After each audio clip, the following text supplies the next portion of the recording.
Halo pemirsa, kita jumpa lagi di episode 11. Mohon maaf harus menunggu waktu lama. Saya sudah 3 bulan ini tidak tinggal di rumah, camping di akomodasi, karena sedang ada tugas mempersiapkan IPO atau go public sebuah perusahaan, sehingga hampir tak ada waktu yang tersisa untuk membuat video. Meski demikian, episode ini berdurasi panjang, 1,5 jam, sehingga sebenarnya sama dengan 2 episode sekaligus. Pada episode 11 ini, kita akan rangkum dan dalami realitas flat earth seperti bulan dan matahari, peta bumi datar, bagaimana matahari terbenam, dan mengapa kadang matahari tampak besar ketika terbenam. Hal ini akan dijelaskan bukan dengan teori dan opini, tapi dengan menggunakan software yang bisa Anda lakukan sendiri di rumah. Kita akan buktikan apakah betul kutub itu siangnya 6 bulan dan malamnya 6 bulan, bagaimana terjadinya pergantian musim di bumi kita yang datar, dan lain-lain, dan lain-lain.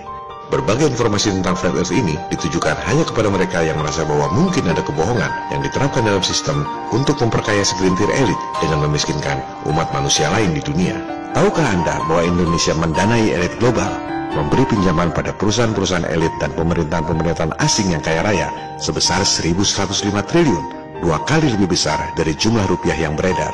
Semua data ada di depan mata, tapi Anda tidak menyadarinya. Serial video ini dibuat untuk membangkitkan kesadaran kita semua agar terlepas dari kebohongan dan sistem yang zalim.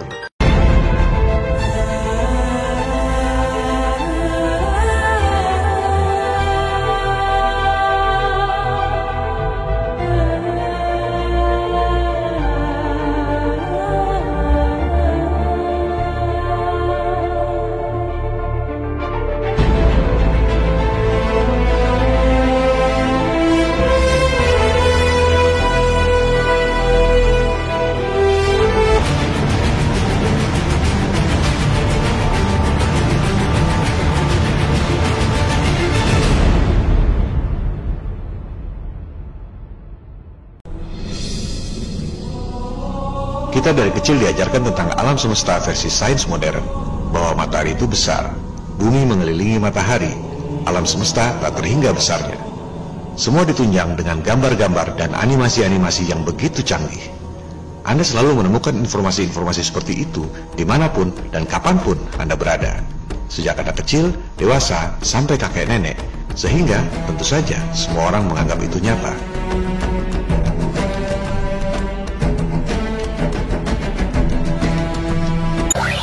Research has shown that if you're repeatedly exposed to the phrase, the body temperature of a chicken, that's right, the body temperature of a chicken, even if no useful information is given about the body temperature of a chicken, you are more likely to judge as true this statement: the body temperature of a chicken is 34 degrees Celsius. It's not, by the way, it's actually closer to 41. But this finding highlights an important aspect of our psychology that plays a huge role in how we see the world. The things we're exposed to repeatedly feel more true. Now, the way this seems to work is through a mechanism called cognitive ease. Cognitive ease is a measure of how hard your brain is working, from easy, like when you're scrolling through Facebook, to hard, like if you're trying to multiply 14 times 37 in your head. Things that are true generally elicit cognitive ease, like fire is hot, earth revolves around the sun, dogs have 4 legs, and so on. Not only do these things feel true, they also feel familiar, effortless, and they feel good.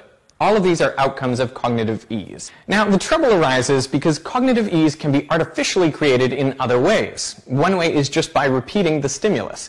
In a classic experiment at 2 Michigan universities, experimenters took out ads in the school newspapers.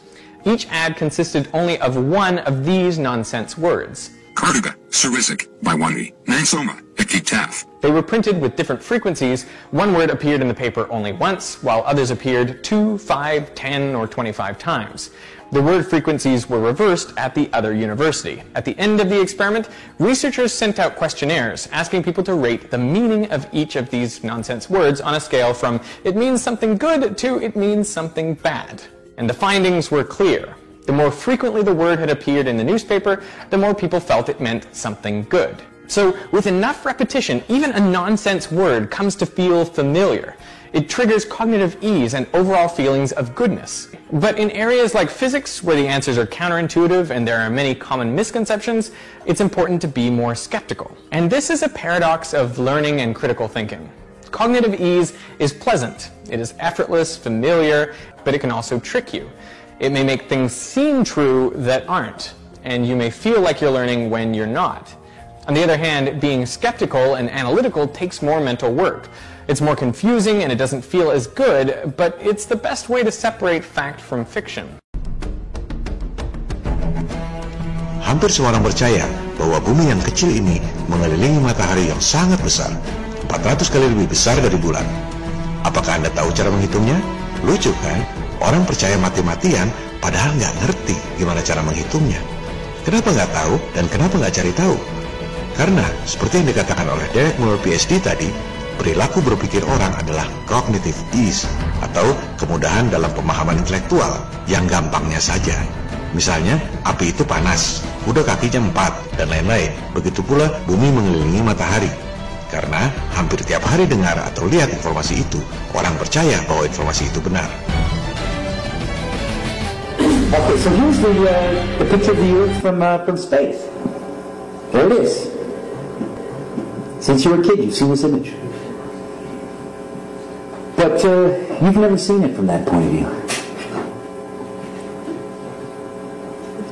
You've never seen that with your eyes from that scale of a model, that point of view, from outside of the planet's surface. But your brain has three-dimensionalized, oh yeah, that's the Earth. How? Through repetition. I heard that, you know, if you want to like program a human mind, what you do is you just repeat images to a young child while the brain is forming. How do you brainwash? Well, you repeat it. You repeat the same thing over and over again. You know if somebody's resisting the concept? If you keep fucking repeating it, after 6 times, they'll incorporate it in their brain. They may not agree with it, but repeat it another 1,000 times, they'll start saying it. Jadi, paradigma orang pada umumnya, animasi-animasi dan hitungan-hitungan itu adalah fakta, pasti. Namanya juga ilmu pasti, pasti betul. Saintis itu pintar-pintar semua. Pasti semua yang dikatakan itu betul. Kalau beda pendapat, artinya bodoh. Sekali lagi saya tanya, Anda tahu nggak cara menghitung jarak alam semesta? Bagaimana menghitung jarak matahari, planet-planet, dan bulan? Jangan percaya apa kata saya. Silakan Anda cari sendiri.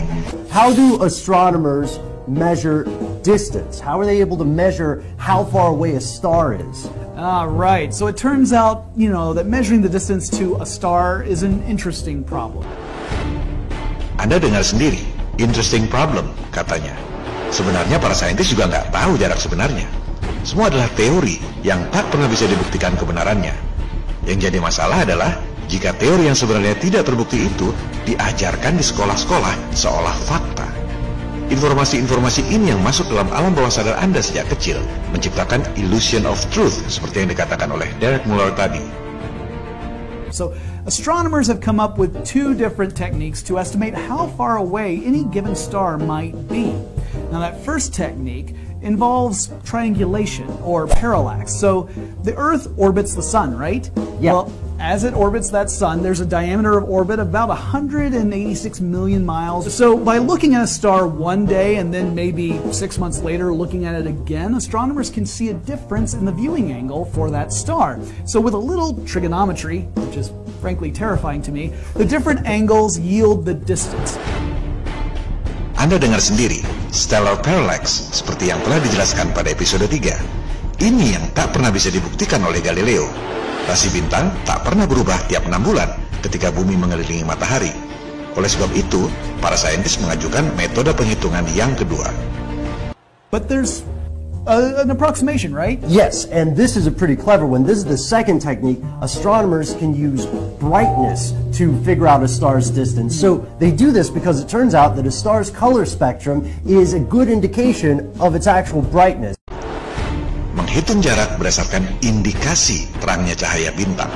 Hebat bukan? Indikasi, asumsi. Jangankan menghitung jarak bintang berdasarkan perbedaan cahayanya. Apakah Anda bisa menghitung perbedaan jarak tiang lampu berdasarkan perbedaan cahayanya? Science fiction. Let's talk about some of the astronomical units that astronomers use, including the astronomical unit. So the astronomical unit refers to the distance between Earth and the Sun, the average distance. It's about 149 million kilometers or so. Jadi jelas bukan? Asumsi di atas asumsi. Dasarnya adalah asumsi jarak matahari yang didapat di atas asumsi jarak bulan. Jika jarak bulannya salah, maka jarak mataharinya salah. Akibatnya, jarak dan volume alam semesta salah. Akibatnya, seluruh kosmologi versi sains modern runtuh. ini kartu asnya. Seperti yang sudah saya katakan pada episode bonus, kalau Anda tahu cara menghitung jarak bulan dan matahari, Anda akan tahu titik lemah yang bisa meruntuhkan keseluruhan sistem. Menembak pas di jantung atau di otaknya, seluruh sistem akan runtuh. Kita akan membahas soal ini sebentar lagi. Sebelumnya, mari kita urus secara ringkas kapan dan mengapa ada teori bumi datar dan ada teori bumi bola, sehingga kronologinya menjadi jelas dan utuh pemahamannya. Peradaban manusia modern pertama di dunia yang diketahui orang sampai saat ini bukan lost civilization seperti Atlantis dan lain-lain, tapi yang benar-benar kita ketahui adalah bangsa Sumeria, Babilonia kuno. Sebagian besar pengetahuan kita saat ini, mereka sudah melakukannya. Pengetahuan tentang bercocok tanam, irigasi, astronomi, sistem politik, hukum, dan lain-lain. Matematika mereka disebut heksadesimal. Sangat bagus untuk menghitung angka-angka yang besar sekali dan yang kecil sekali. Abjad mereka disebut cuneiform, berisi 400 abjad huruf, bukan 26 abjad ABCD seperti kita. Bicara soal sains, mereka lah yang membagi lingkaran menjadi 360 derajat.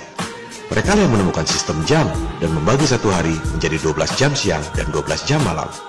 Mereka lah yang menemukan siklus Saros, siklus gerhana 18 tahun 11 jam 8 hari yang masih digunakan oleh NASA hingga sekarang. Kita akan bahas soal siklus Saros ini nanti. Yang kita bicarakan di sini adalah peradaban pasca banjir Nuh. Setelah Sumeria dan Babilonia di Mesopotamia atau Irak sekarang, pusat peradaban baru lahir di Mesir kuno. Budaya pagan alias musyrik berkembang pesat di sana. Penyembah dewa matahari, Amon-Ra. Di situ lahir berbagai simbologi, the all-seeing eye, mata Dajjal yang Anda lihat pada cetakan duit dolar.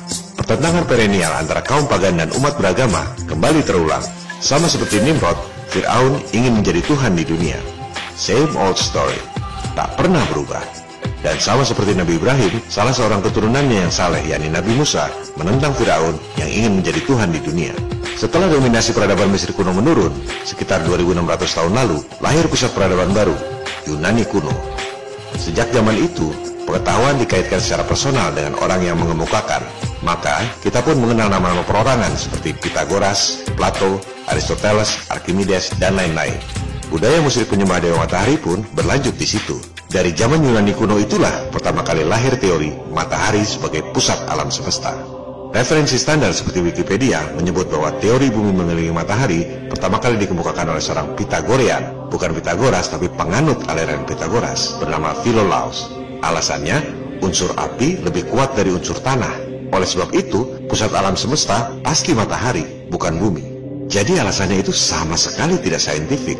Pada referensi lain lagi, yang juga dimuat di media elit global Wikipedia, sebelum Pythagorean, bahkan ada yang lebih dulu mengemukakan teori heliosentrik, yakni seorang pagan atau musyrik Yunani kuno bernama Martianus Capella. Bahkan disebut dalam buku Copernicus bahwa teori heliosentrik yang dikemukakannya itu sangat dipengaruhi oleh Martianus Capella 2400 tahun lalu. Alasan unsur api lebih kuat dari unsur tanah ini adalah persis seperti yang dikisahkan dalam Al-Quran, di mana iblis yang terbuat dari api merasa lebih mulia dari Nabi Adam yang terbuat dari unsur tanah. Jadi, soal matahari atau bumi pusat alam semesta ini merupakan pertentangan ideologis dan spiritual sepanjang sejarah manusia, sejak manusia pertama dilahirkan. Ini adalah hal yang harus diluruskan terlebih dahulu. Yang namanya Copernicus, Kepler, Galileo sama sekali tidak membawa ajaran baru. Mereka hanya mengulang apa yang dikemukakan oleh Pythagoreans dan Martianus Capella 2400 tahun lalu. Mainstream science mempropagandakan lewat sekolah-sekolah sejak abad ke-15, seolah ajaran Copernicus adalah modern.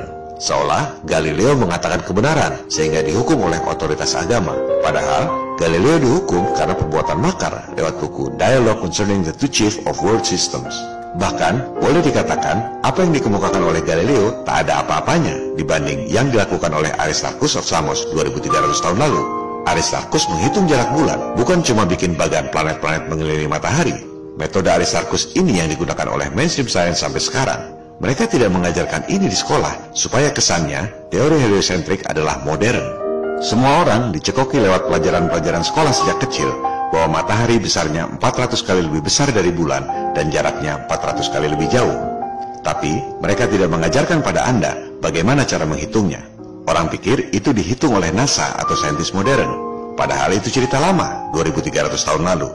Sekarang, mari kita cermati bagaimana Aristarchus dan sains modern menghitung jarak bulan dan matahari. Dari situ, kita akan memperoleh bukti yang tak terbantahkan. Secara matematis, bukan opini atau fantasi awam, bahwa jarak, diameter, kecepatan bumi, bulan, dan matahari itu adalah salah. Lupakan sejenak soal flat earth. Jangan dulu bertanya soal siang malam bagaimana, pergantian musim bagaimana, meteor bagaimana, dan lain-lain. Pahami dulu kesalahan dan kebohongan dari teori yang ada, baru kemudian berusaha mencari kebenaran. Kalau tidak rusak, buat apa diperbaiki? Silakan Anda riset sendiri bagaimana saintis menghitung jarak bulan dan matahari. Ada banyak penjelasan berikut rumus-rumusnya jika Anda mengerti. Saya berusaha cari penjelasan yang paling mudah dipahami oleh masyarakat awam. Penjelasan ini dibuat oleh kalangan sains pada umumnya, berjudul Measuring the Sun and the Moon. Saya akan cuplik tanpa dipotong dan tanpa diterjemahkan dulu untuk mentes seberapa jauh pemahaman kita. Setelah itu, baru akan kita kupas secara detail. Aristarchus estimated the size of the moon using eclipses. The moon takes about 2 minutes to rise above the horizon. This motion is caused by the Earth's rotation, which takes a day to turn 360 degrees, and 2 minutes to rotate the length of the moon. And that means the moon takes up half a degree of the sky. During a lunar eclipse, the moon falls behind the Earth's shadow for at most 3 hours. It moves through Earth's shadow because it's orbiting the Earth. It takes a month to fully orbit the Earth and 3 hours to orbit through Earth's shadow. So the Earth's shadow occupies 1.5 degrees of the sky. This gives us a moon that is a third the size of the Earth. But this is incorrect because the sun is not a point of light, it's an area of light. This means that the sun casts a soft shadow, which is not 1 Earth diameter, but 3/4. With this correction, we get a moon that is a quarter the size of the Earth. We also can find the size of the orbit from the size of the shadow, as 3/4 of an Earth times 360 degrees divided by 1.5 degrees. And that is equal to 2 pi times the distance to the moon, giving us a moon that is 30 Earth diameters away. Mari kita bahas secara detail. Asumsi perhitungan dimulai dari terbitnya bulan di horizon, dari mulai tidak ada sampai bulannya utuh. Disebut lamanya 2 menit. Kemudian, asumsinya bulan terbit disebabkan karena buminya berputar. Jadi, perhitungannya 2 menit dibagi 24 jam kali 60 menit dikali 360 derajat, sama dengan 0,5 derajat. Itu dianggap sebagai 0,5 derajat langit. Stop sampai sini dulu. Taruhlah kita percaya bumi bentuknya bola dan bulan terbit akibat buminya berputar 24 jam. Apakah Anda menangkap kurangnya variabel pada perhitungan tersebut? Coba Anda perhatikan. Rumus itu dibuat dengan memperhitungkan bumi berputar 24 jam. Tapi mereka tidak menghitung bahwa bulannya juga bergerak. Bulannya dianggap diam, padahal sudah pasti bulannya tidak diam. Ini baru statement awal, sudah kelihatan lubangnya. Kalau pergerakan bulannya dihitung juga, hasilnya pasti beda. Kita lanjutkan dulu. Dasar perhitungan berikutnya adalah ketika terjadi gerhana. Disebut waktunya 3 jam. Dengan asumsi, gerhana terjadi karena bulan masuk bayangan bumi. Sehingga, perhitungannya adalah 3 jam dibagi 30 hari kali 24 jam dikali 360 derajat, sama dengan 1,5 derajat langit. Sekarang kebalik. Pergerakan bulannya dihitung 3 jam dibagi 30 hari, tapi buminya dianggap diam selama 3 jam, tidak berotasi 24 jam. Kalau rotasi buminya dihitung, hasilnya beda lagi. Kedua, itu 3 jam apa ya 3 jam, Teng? Bukan 3 jam kurang 2 menit atau 3 jam lebih 5 menit. Ketiga, itu 30 hari pada bulan apa? Kalau bulannya 29 hari, beda lagi, bukan 1,5 derajat. Semua variabel ini akan menimbulkan hasil yang berbeda. Anda lihat, semua itu adalah perhitungan kira-kira, asumsi di atas asumsi. Kalau cuma teori, ya boleh-boleh saja. Yang jadi masalah adalah NASA tiba-tiba ngaku sudah sampai ke bulan. Padahal perhitungan jaraknya saja baru kira-kira. Kita lanjutkan dulu. Aristarchus dulu menghitung bulan diameternya sepertiga bumi, 0,5 derajat dibagi 1,5 derajat.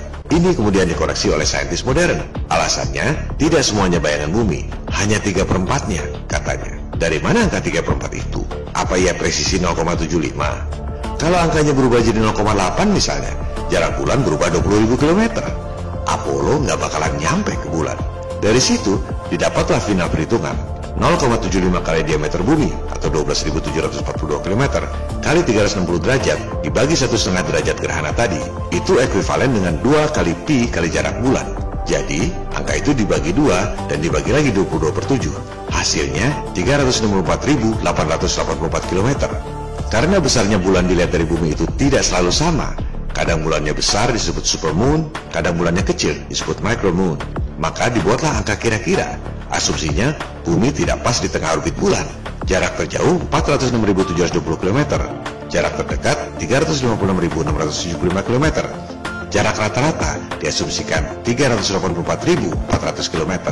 Jadi, jarak dan diameter bulan bukan dihitung pakai meteran atau pakai roket NASA, melainkan dengan trigonometri yang dicetuskan oleh Aristarchus 2300 tahun lalu. Bukan karena orang sekarang lebih cerdas, tapi karena alat ukurnya lebih modern.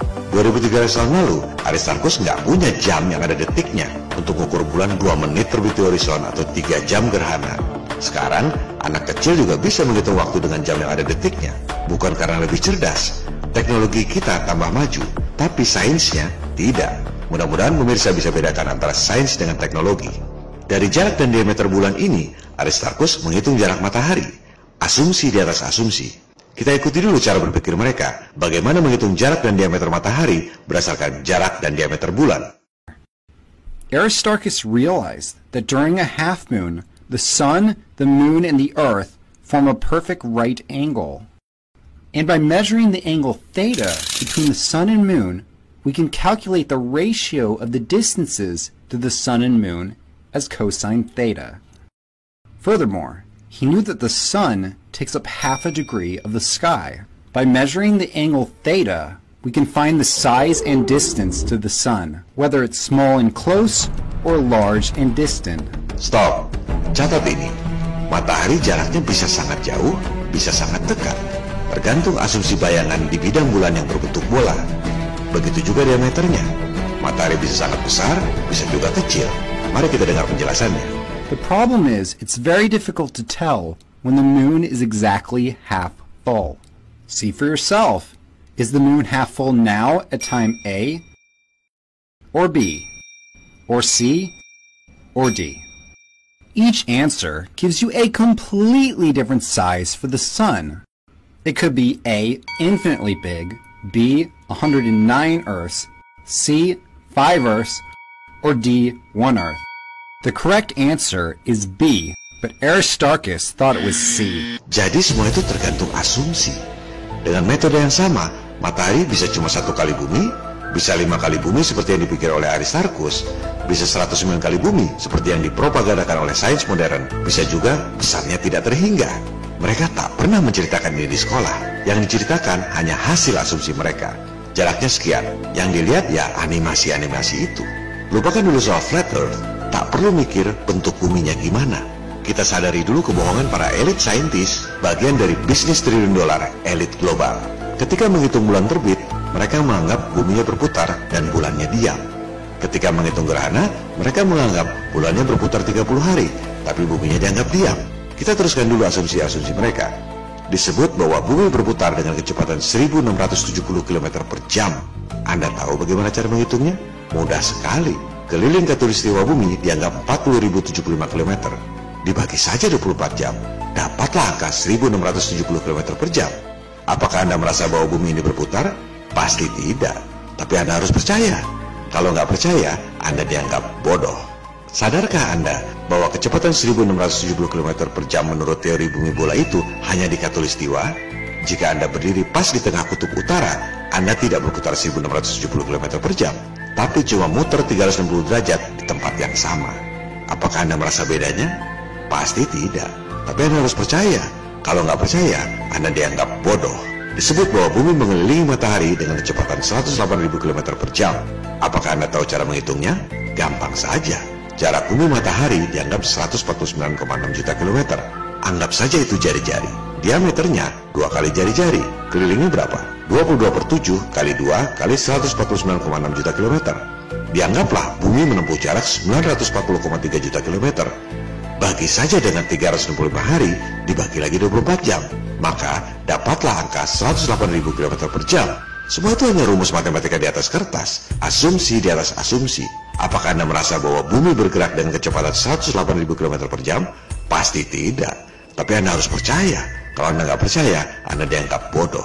Begitu juga dengan kecepatan bulan mengelilingi bumi. Sama saja rumusnya. Jarak bulan bumi dianggap jari-jari. Dikali 2 dapat diameter. Dikali 22/7 dibagi 30 hari. Begitu juga dengan kecepatan orbit matahari. Asumsi di atas asumsi, perhitungan di atas kertas, diajarkan di sekolah seolah-olah fakta. Waktu mengukur kecepatan rotasi bumi, mereka nggak menghitung pergerakan bulan. Ketika menghitung kecepatan bulan mengelilingi bumi, mereka nggak ngitung rotasi bumi. Ini adalah titik sentral yang meruntuhkan segalanya. Semua hitung-hitungan rumus yang dilakukan sendiri-sendiri itu, jika digabung, tak bakal nyambung. Jika Anda menghitung jarak, diameter, dan kecepatan bumi, bulan, matahari, dibuatkan model sesuai skala, tak bakal ada siklus gerhana.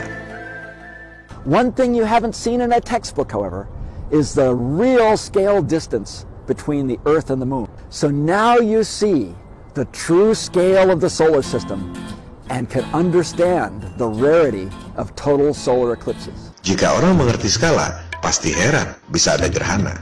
Demikian kata Profesor Paul Daugherty, PhD dari MIT. Itu pun Profesor Daugherty baru bingung soal diameter dan jaraknya. Belum menghitung kecepatan dan sudutnya. Lebih mustahil lagi. Matt Parker adalah pembicara paling terkemuka pada London Mathematical Society. Hanya ada satu orang yang dijuluki the most popular lecturer pada komunitas tersebut. Sangat prestisius. Matt sangat cerdas dan artikulatif. And so I'm going to show you the mathematics behind how we can predict when they're going to happen. Unfortunately, it's not that simple. Ia pun tak dapat menghitung siklus gerhana jika menggunakan angka-angka sains konvensional yang dipropagandakan di sekolah itu. It is a wonder we have eclipses at all. Tapi ia tidak terpikir bahwa angka-angka itu memang salah semua. Dalam 500 tahun terakhir, orang percaya bahwa bumi bola mengelilingi matahari lewat pelajaran sekolah dan berbagai animasi canggih. Padahal gak tahu gimana cara ngitungnya. Karena perilaku rata-rata orang adalah seperti itu. Yang gampangnya saja, cognitive ease. It may make things seem true that aren't, and you may feel like you're learning when you're not. Jika semua orang tahu bagaimana cara menghitung jarak dan diameter bulan dan matahari 2300 tahun lalu, maka kebohongan akan terbongkar. Banyak yang bertanya, apa yang harus kita lakukan untuk melawan elit global? Menurut saya, inilah yang harus kita lakukan. Ini adalah satu dari 3 gugatan people power yang akan dijabarkan dalam episode Realitas Flat Earth ini. Jika ada yang ingin berdebat soal Flat Earth, tak perlu diladeni. Kembalikan pada ketiga fokus gugatan ini. Ajak semua profesor, doktor, dan akademisi untuk memverifikasi dogma bulan dan matahari yang selama ini diajarkan di sekolah. My sons were better men. Ingat, bukan berdebat dengan awam, juga bukan untuk minta rubah pelajaran, tapi mengajak para akademisi secara informal untuk membuktikan bahwa jarak, diameter, kecepatan bumi, bulan, dan matahari itu salah. Dari sini, kebohongan terbongkar yang berdampak pada snowball effect, runtuhnya kredibilitas elit global.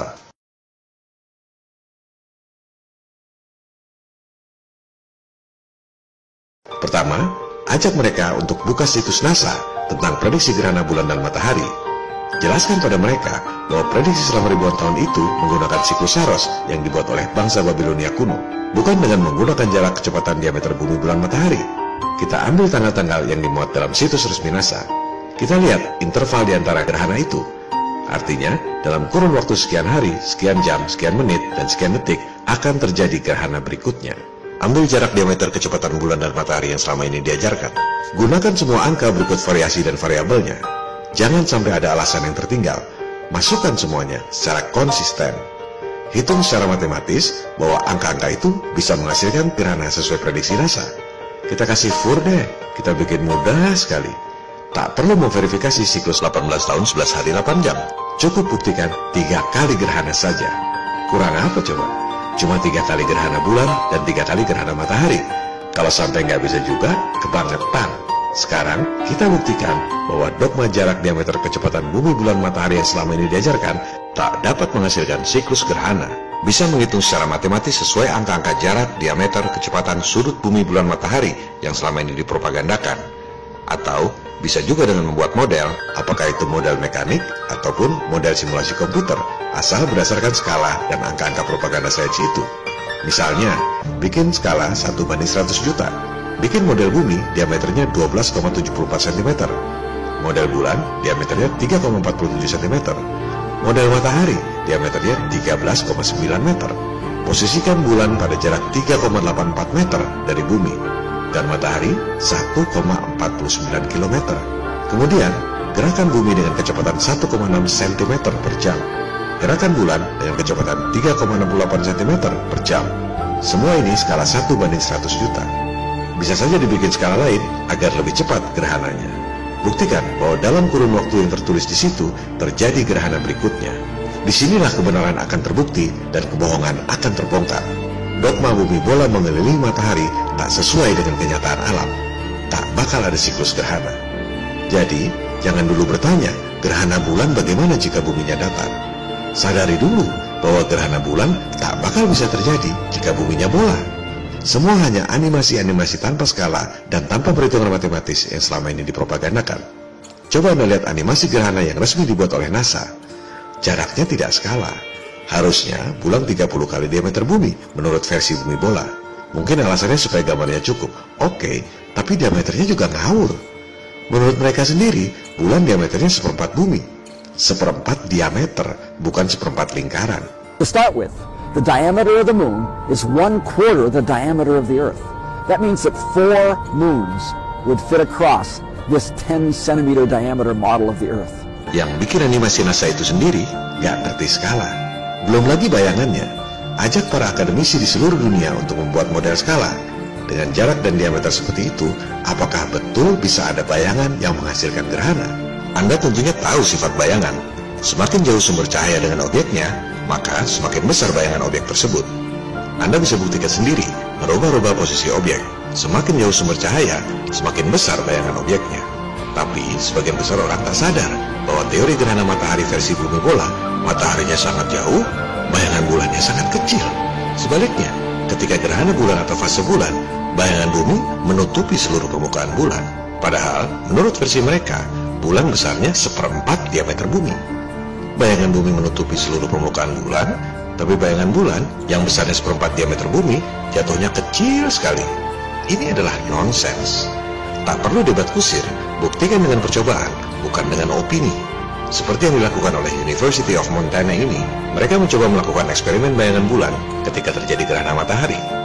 Nggak ada bayangan mengecil seperti dalam animasi-animasi bumi bola. Seperti yang Anda lihat pada gambar ini, paling kiri adalah sumber cahaya atau matahari. Bulan di tengah dan bumi paling kanan. Bayangan bulan baru bisa jadi kecil seperti animasi fantasi bumi bola kalau pakai alat bantu yang disebut light diffuser. Reflektor cahaya berbentuk cekuk, baru bayangannya jadi kecil. Coba Anda perhatikan pola pergerakan bulan dan matahari ketika terjadi gerhana. Animasi-animasi ini diambil dari situs resmi NASA. Bagaimana mungkin pola gerhana bisa zigzag seperti itu? Sejak kapan bumi goyang-goyang hingga menghasilkan pola seperti itu dalam waktu beberapa jam? Atau sejak kapan matahari goyang-goyang selama beberapa jam sehingga bisa menghasilkan pola zigzag seperti itu? Sebaliknya, jika pola tersebut diterapkan pada peta bumi datar, jelas terlihat bahwa pola gerhana itu memang mengikuti garis edar matahari dan bulan berbentuk lingkaran mengelilingi bumi datar. Silakan Anda buka keterangan tentang gerhana yang dibuat oleh NASA. Tertulis di situ geocentric coordinates. Artinya apa? Artinya, pola gerhana itu dibuat dengan asumsi buminya diam tidak bergerak. Jika buminya berotasi dengan kecepatan 1670 km per jam, tak bakal ada itu pola gerhana. Makanya NASA menulis geocentric coordinates. Seluruh kosmologi bumi bola dibangun di atas asumsi jarak dan diameter bulan dan matahari. Asumsi di atas asumsi. Jika asumsi dasar yang salah, maka semuanya runtuh. Mari kita renungkan sebentar agar lebih paham apa konsekuensi dari kesalahan ini. Misalnya, asumsi Anda memiliki sebuah warung dengan pendapatan 1 juta rupiah per hari. Dalam sebulan, pendapatan Anda 30 juta rupiah. Dari situ, Anda membangun 50 warung lainnya. Sehingga pendapatan Anda 50 kali 30 juta sama dengan 1,5 miliar per bulan. Anda dari kecil dicekoki informasi itu terus-menerus sehingga Anda percaya bahwa Anda punya pendapatan 1,5 miliar rupiah per bulan. Kemudian, ternyata Anda tak punya warung awal dengan pendapatan 1 juta rupiah per hari itu. Akibatnya, seluruh perhitungan dan turunannya menjadi salah. Anda tak punya pendapatan 1,5 miliar rupiah per bulan. Dan Anda marah pada yang memberitahu Anda. Perhitungan matematikanya pasti betul. Asumsi dasarnya yang salah. Mungkinkah seluruh kosmologi bumi bola yang diajarkan selama ini di seluruh sekolah di dunia bisa salah? Mari kita dengar testimoni nyata dari Profesor Michio Kaku PhD tentang kemungkinan seluruh teori fisika modern runtuh jika asumsi dasarnya salah.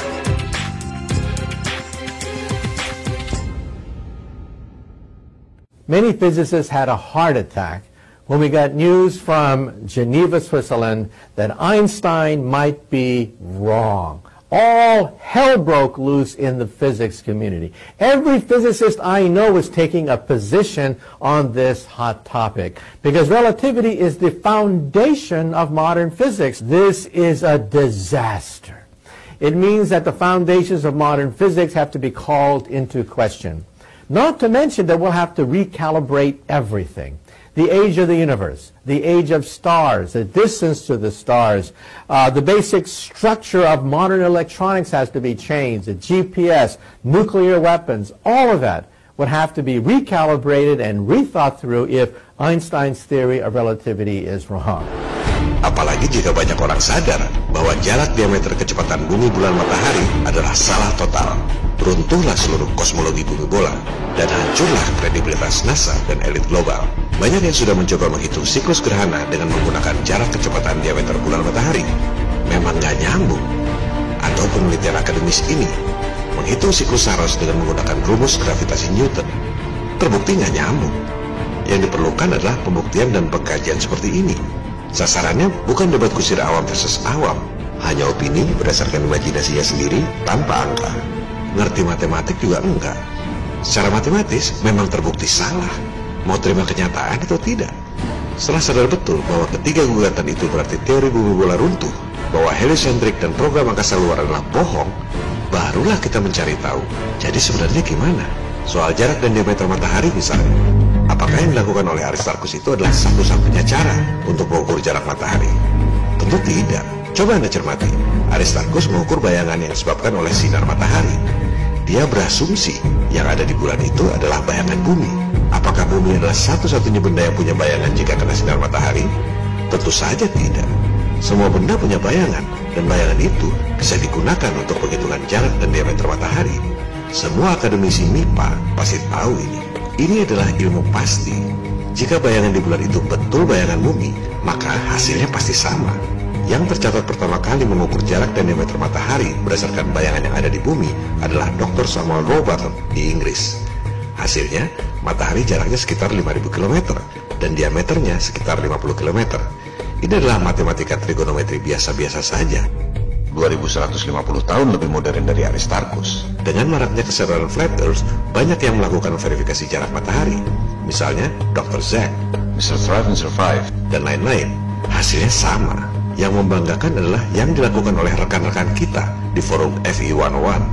Seorang member dari Pontianak, Aji, lulusan Fakultas MIPA, mencoba menghitung jarak matahari dengan menggunakan titik kulminasi Tugu Khatulistiwa di Pontianak. Hasilnya sama, jarak matahari sekitar 5.000 km. Ada lagi member dengan ID M. Sihabudin. Ia mengukur dengan metode yang sama, tapi bukan jarak matahari, melainkan jarak bulan.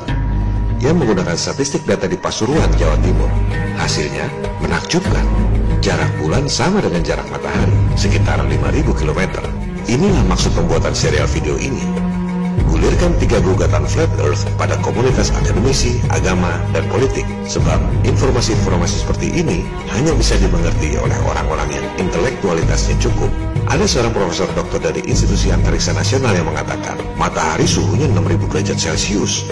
Kalau jaraknya 5.000 km, buminya pasti hangus. Well, yang itu matahari panasnya 6.000 derajat itu siapa? Ada yang pernah datang ke matahari dengan membawa termometer untuk tahu bahwa suhunya memang betul 6.000 derajat Celcius? Tentu saja tidak.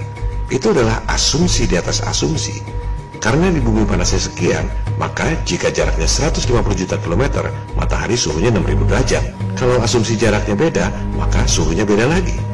Sebaliknya, kembalikan pada fokus gugatan nomor 1. Mau terima kenyataan atau tidak bahwa dogma jarak kecepatan diameter bumi bulan matahari selama ini salah total? Secara matematis, buat ngitung 3 kali gerhana saja nggak bakal bisa. Teori bumi bola mengelilingi matahari diajarkan di sekolah-sekolah sejak abad ke-15. Anda bayangkan, 200 tahun sebelum Newton lahir. Teori gravitasi pun belum ada. Ketika itu, tak ada yang bisa jawab kenapa orang tidak jatuh jika buminya bola. Tapi, karena diajarkan di sekolah pada anak-anak kecil, mayoritas orang percaya saja, walaupun sebenarnya nggak ngerti. Jadi, teori bumi bola diajarkan di sekolah sejak abad 15 itu bukan karena terbukti benar. Juga bukan karena menang debat dengan teori bumi datar. Bukan karena berhasil meyakinkan orang di seluruh dunia bahwa bumi bentuknya bola. melainkan karena fait accompli dimasukkan dalam pelajaran-pelajaran sekolah. Mengapa teori bumi bola bisa diajarkan di sekolah pada abad ke-15? Di episode ke-7 telah dijelaskan sekte penyembah iblis Knights Templar diburu oleh Raja Perancis dan Pausnya sendiri di abad ke-14. Mereka menggalang kekuatan di Skotlandia dan berkembang di Inggris. Ada dendam sejarah yang sangat dalam. Mereka bertujuan menjatuhkan negara-negara dan agama-agama. Karena pengaruh yang sangat kuat di kerajaan Inggris dan Skotlandia inilah, maka diajarkan teori bumi bola di sekolah pada abad ke-15. Kekuatan lobby tingkat atas. Coba perhatikan filosofi iblis berkedok sains modern. Matahari besar. Alam semesta maha luas. Bumi adalah sebutir debu. Anda cuma debu dalam debu. Anda tidak unik. Anda tidak berdaya di galaksi mati yang tak bertuhan. Inilah strategi yang dilakukan secara sistematis dalam 500 tahun terakhir. Menjauhkan Anda dari ketuhanan, memecah belah umat beragama agar mudah ditundukkan oleh segelintir elit penyembah iblis yang berkolaborasi dengan kaum ateis. And tonight I want to emphasize that 500 years of science have demonstrated that God, that vague notion, is not likely. It's irrational to believe in God. Coba Anda rileks dan renungkan sebentar.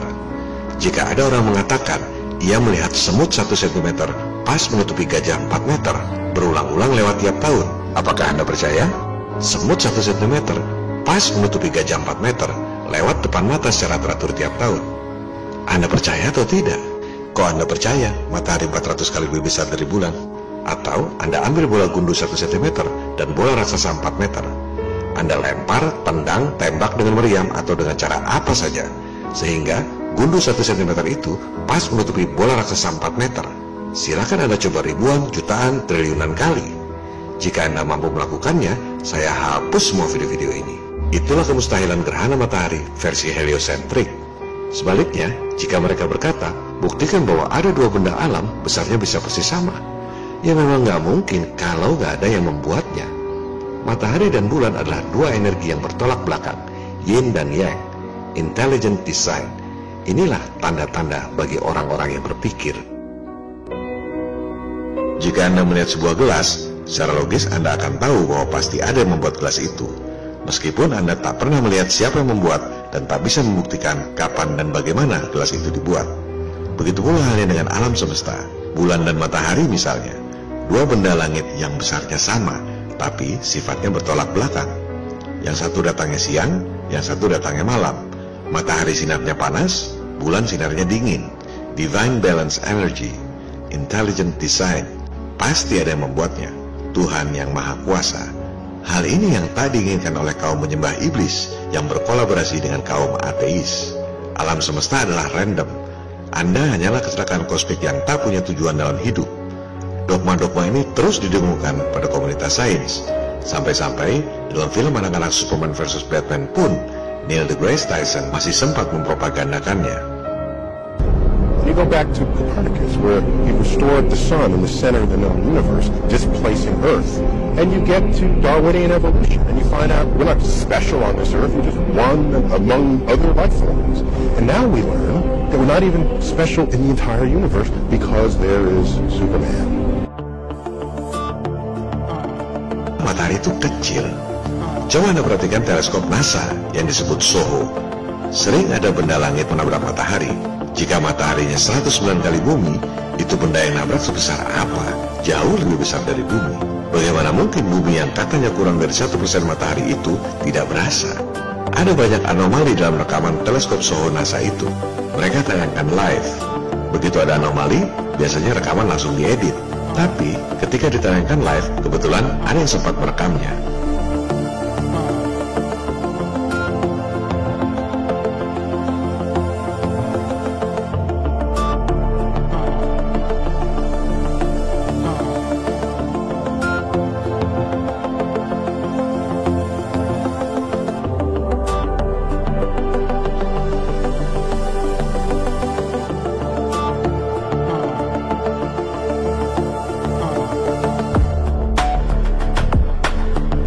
Sebelum propaganda NASA 1958, peta bumi datar adalah peta yang umum beredar di masyarakat. Misalnya, peta Flat Earth tahun 1892 yang ada di Boston Public Library. Di situ tertulis, as it is, artinya sesuai kenyataan. Tertulis juga di situ, scientifically and practically correct, artinya benar secara saintifik maupun praktek di lapangan. Kemudian petanya, ini bukan satu-satunya peta bumi datar. Ada banyak peta-peta seperti itu, termasuk peta kuno berusia 500 tahun ini, atau peta kuno berusia 1000 tahun yang ditemukan di kuil di Jepang dan disimpan di Library of Congress. Sebelum berdirinya NASA 1958, peta-peta bumi datar memang masih umum digunakan. PBB didirikan tahun 1945 masih menggunakan peta bumi datar. Wawancara Admiral Byrd tahun 1956 sebelum misi Operation Deep Freeze ke Antartika juga menggunakan peta bumi datar. Hal yang sangat ironis, Admiral Byrd pergi ke Antartika tapi petanya bumi datar yang tak ada benua Antartikanya. Ruang kerja rahasia Presiden Kennedy yang ditembak tahun 1963 juga menggunakan peta bumi datar. Situation Room ini digunakan oleh Presiden Kennedy untuk mengelola kegiatan intelijen. Video ini diambil dari channel resmi Gedung Putih.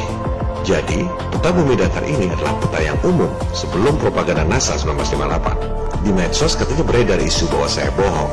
Katanya USGS tak pernah mengatakan bahwa peta bumi datar digunakan untuk membuat peta globe dan peta atlas Amerika.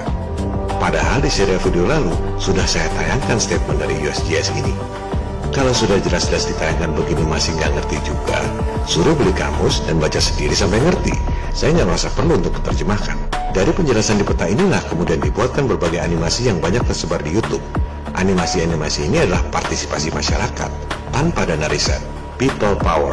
Tak ada yang mengklaim bahwa model yang mereka buat itu adalah yang paling benar. Rakyat meluangkan waktu untuk membuat animasi-animasi itu karena sudah mesti tidak percaya pada teori heliosentrik yang dipropagandakan oleh elit global.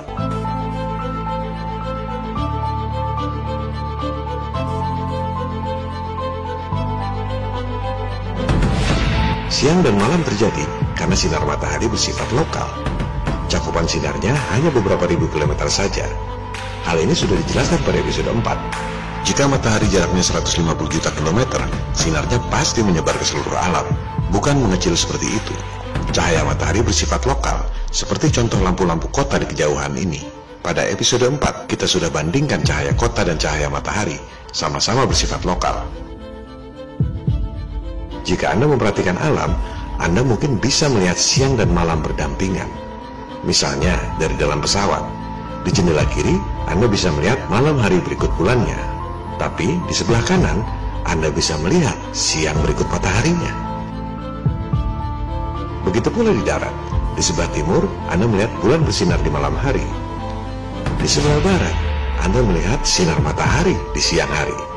Siang dan malam berdampingan. Ini tak mungkin terjadi jika matahari besarnya 109 kali bumi dan sinarnya menyebar sejauh 190 juta kilometer. Ini adalah rekaman video yang tidak diedit dan tidak dipotong. Di barat ini, kita lihat matahari terbenam.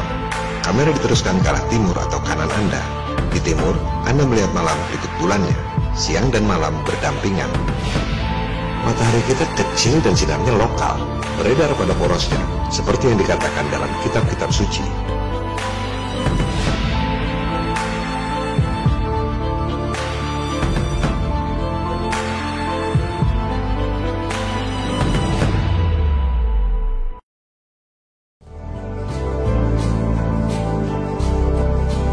Yang juga sering ditanyakan adalah bagaimana matahari terbenam jika buminya datar.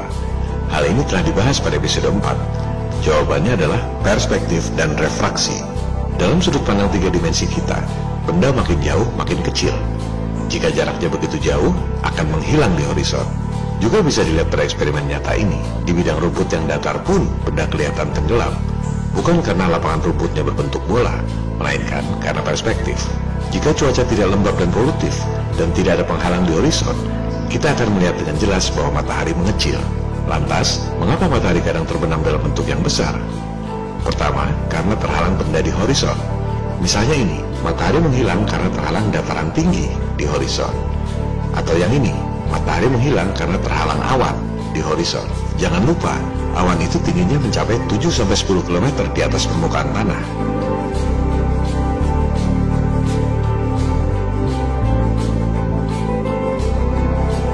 Eksperimen swadaya masyarakat ini mencoba menjelaskannya. Kamera ditaruh sejajar dengan lampu, ibarat matahari dengan ketinggian 5000 km. Perspektifnya menjadi seperti ini. Jika kamera ditaruh di permukaan meja, analogi permukaan bumi datar, maka lampu seolah menghilang tertutup penghalang.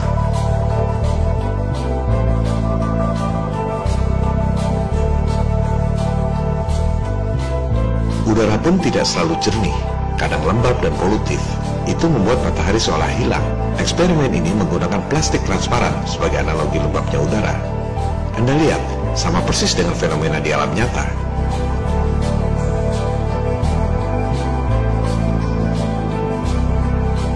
Sementara, dalam tayangan ISS palsu NASA, Anda lihat betapa palsunya matahari ini terbenam. CGI tak ada di alam nyata. Kebanyakan udara memang tidak jernih, lembab dan polutif.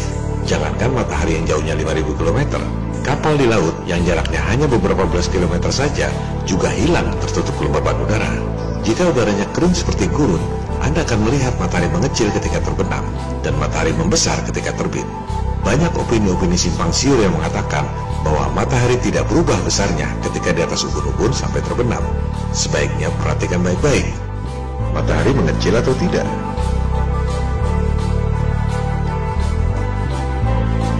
Matahari membesar atau tidak?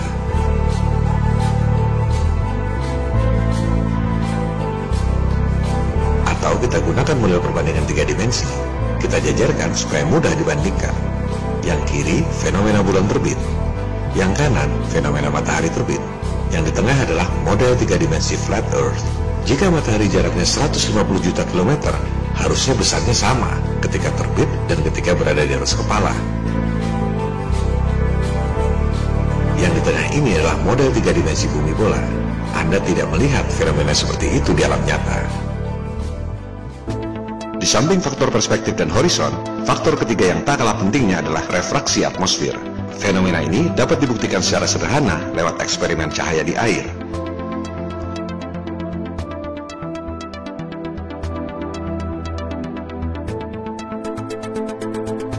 Jadi, matahari yang kita lihat itu bukan posisi yang sesungguhnya, melainkan sudah terefraksi oleh atmosfer. Itu yang membuat matahari kadang tampak besar ketika terbenam. Sebenarnya posisi matahari masih di atasnya. Ini bisa dibuktikan dengan menggunakan data-data lapisan atmosfer, perhitungan matematika yang konsisten yang dituangkan dalam software komputer. Beberapa peneliti Flat Earth, yaitu Dr. Zach dan Steve Thorns, yang memiliki software Flat Earth, memasukkan faktor refraksi atmosfer ke dalam software itu. Steve mengambil data lapisan-lapisan atmosfer dari kalangan sains dan memasukkannya ke dalam model software. And suddenly the magic happened and everything started to make perfect sense. And when I say everything, I mean everything. The sun started to rise and set and it started to match reality more than the globe model does. Software Steve Thorns ini memang luar biasa. Bukan cuma memasukkan lapisan-lapisan atmosfer sesuai data sains, tapi juga bisa mengkomputasi efek dari lapisan-lapisan itu terhadap cahaya matahari. Steve dan Dr. Zach kemudian membuat perbandingan antara model Flat Earth, Globe Earth, dan time-lapse real matahari. Hasilnya sangat mencengangkan. Jika Anda jajarkan ketiga video itu, Anda tak akan tahu yang mana model Flat Earth. Researcher swadaya masyarakat seperti Dr. Zach dan Steve Thorns membuktikan secara saintifik bahwa matahari terbit dan terbenam pada Flat Earth akibat refraksi atmosfer, di samping akibat perspektif dan horizon.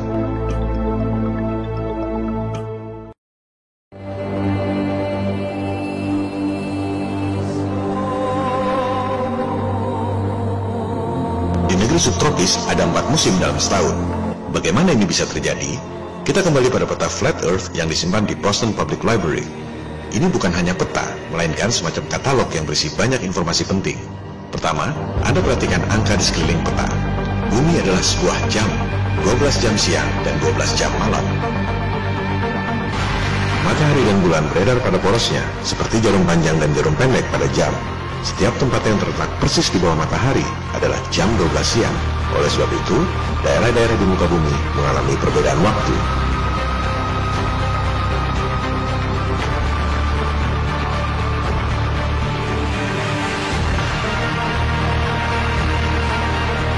Ini adalah animasi yang dibuat oleh Steve Thorns, akurat berdasarkan data-data saintifik yang ada. Angka-angka ini adalah data-data sains yang dikomputasi oleh Steve, sehingga menghasilkan animasi ini. Bumi adalah sebuah jam, 12 jam siang dan 12 jam malam. Persis seperti jam matahari yang dibuat orang sejak ribuan tahun lalu. Apa bedanya dengan jam yang biasa Anda lihat? Jam tangan Anda hanya ada 12 angka. jarum jam Anda harus berputar 2 kali di tempat yang sama dalam sehari. Itu bukanlah jam yang sesungguhnya. Jam yang sesungguhnya adalah jam matahari ini. Sudah pasti akurat. Setiap garis ini dilintasi matahari dalam waktu 1 jam. Jadi, pada lingkaran jam harusnya ada 24 angka, bukan 12 angka dan berputar 2 kali seperti jam-jam yang biasa Anda lihat. Pada episode bonus lalu, kita telah bahas bagaimana menentukan arah kiblat yang paling akurat lewat bayangan matahari seperti yang ditulis di web nu.org.id. Itulah posisi kiblat yang sesungguhnya di bumi kita yang datar. Kembali pada peta flat earth, kita lihat bagian kiri bawah. Disebut di situ, pada tanggal 21 Juni, musim panas atau summer, matahari beredar pada lingkaran kutub utara selama 24 jam. Lingkaran orbitnya mengecil, tapi satu hari tetap 24 jam. Artinya, matahari berputar lebih lambat, mengakibatkan musim panas di negeri subtropis utara. Matahari terus bergeser, lingkarannya bertambah besar, hingga akhirnya, tanggal 21 Desember, musim dingin atau winter, matahari beredar di dekat Antartika, seperti yang dijelaskan pada bagian kanan bawah ini. Lingkaran orbitnya membesar, artinya matahari berputar lebih cepat. Di bulan Desember itu, daerah subtropis utara mengalami musim dingin, dan di daerah subtropis selatan seperti Australia dan New Zealand mengalami musim panas.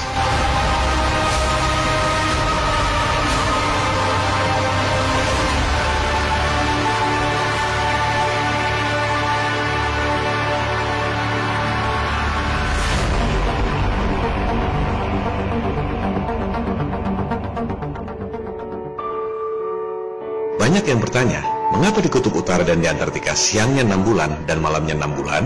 Ini adalah contoh betapa mudahnya orang percaya pada gosip. Siapa yang bilang kutub utara siang dan malamnya 6 bulan? Coba gunakan referensi yang kredibel, misalnya suncalc.org.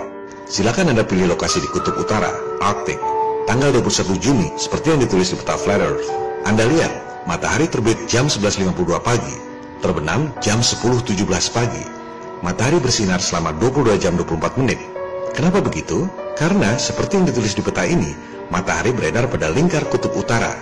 Lingkarannya mengecil, kecepatannya melambat, sehingga satu hari tetap 24 jam, dan negeri-negeri subtropis mengalami musim panas. Jika Anda rubah lokasi ke Antartika, pada tanggal yang sama, 21 Juni, Anda lihat, matahari bersinar selama 5 jam 2 menit saja. Kenapa? Karena matahari ada di lingkar kutub utara. Di sana siang selama 22 jam 24 menit. Sementara di Antartika siangnya cuma 5 jam 2 menit. Kita kembali ke kutub utara. Benarkah matahari bersinar selama 6 bulan? Coba kita geser 3 bulan, 21 September, musim gugur. Kita lihat, di kutub utara matahari bersinar 12 jam saja seperti biasa. Sementara di Antartika, matahari juga bersinar 12 jam. Jadi, siapa bilang kutub utara dan Antartika masing-masing siangnya 6 bulan dan malamnya 6 bulan? Begitu mudahnya ditipu oleh gosip di medsos. Sekarang, kita masukkan tanggal 21 Desember, musim dingin. Di Antartika, siangnya 19 jam 52 menit. Sementara, di kutub utara, siangnya hanya 3 jam 23 menit. Kenapa? Kita lihat penjelasan di peta Flat Earth. Tanggal 21 Desember, matahari berada di lingkaran dekat Antartika. Oleh sebab itu, di Antartika siangnya panjang. Lokasinya jauh dari kutub utara. Oleh sebab itu, siangnya hanya beberapa jam, disebut matahari tak pernah terbit.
Matahari dan bulan beredar pada poros yang mengelilingi bumi disebabkan elektromagnetik.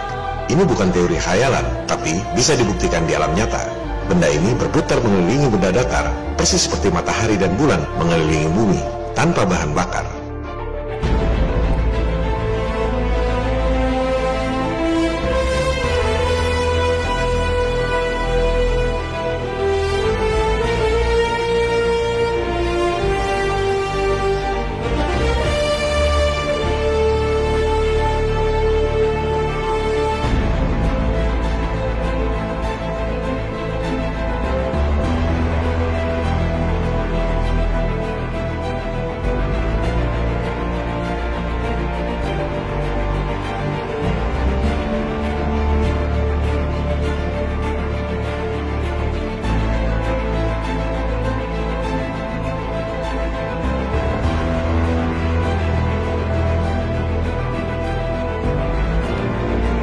Bumi kita adalah sumber energi yang dahsyat. Nikola Tesla mampu menciptakan berbagai teknologi seperti pembangkit listrik tenaga air pertama di dunia, Niagara Falls, bola lampu plasma,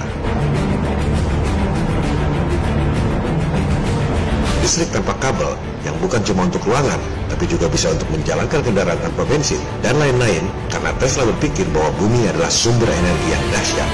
Inspirasi teman-teman Tesla yang dahsyat itu adalah kekuatan alam, elektromagnetik. Oleh sebab itulah Tesla mengatakan, matahari dan bulan digerakkan secara wireless lewat medan elektromagnetik. Sebuah benda berputar mengelilingi benda lain secara alami hanya bisa terjadi akibat kekuatan elektromagnetik. Kita sudah membahas tentang atom pada episode 3. Proton dan elektron mengelilingi atom akibat elektromagnetik. Tak ada gravitasi di alam nyata. Teori gravitasi hanya ada dalam gambar-gambar imajiner. Tak perlu berdebat panjang lebar. Buktikan lewat eksperimen. Ini yang namanya metode saintifik. Bukan dengan debat kusir, tapi dengan pengukuran dan eksperimen. Coba buktikan ada benda muter-muter keliling akibat gaya yang namanya gravitasi. Buktikan sendiri. Lantas bilangnya, oh gravitasi baru ada kalau bendanya besar seperti planet. Yaitu namanya teori yang tak pernah bisa dibuktikan. Mereka menghujat ketuhanan. Dibilangnya Tuhan tidak ada karena tak bisa dibuktikan secara nyata. God, that vague notion, is not likely. It's irrational to believe in God. Lantas gravitasi itu apa? Buktinya nggak ada benda muter keliling seperti itu. Tapi orang harus percaya, gravitasi dan juga Big Bang adalah Tuhan palsu sains modern.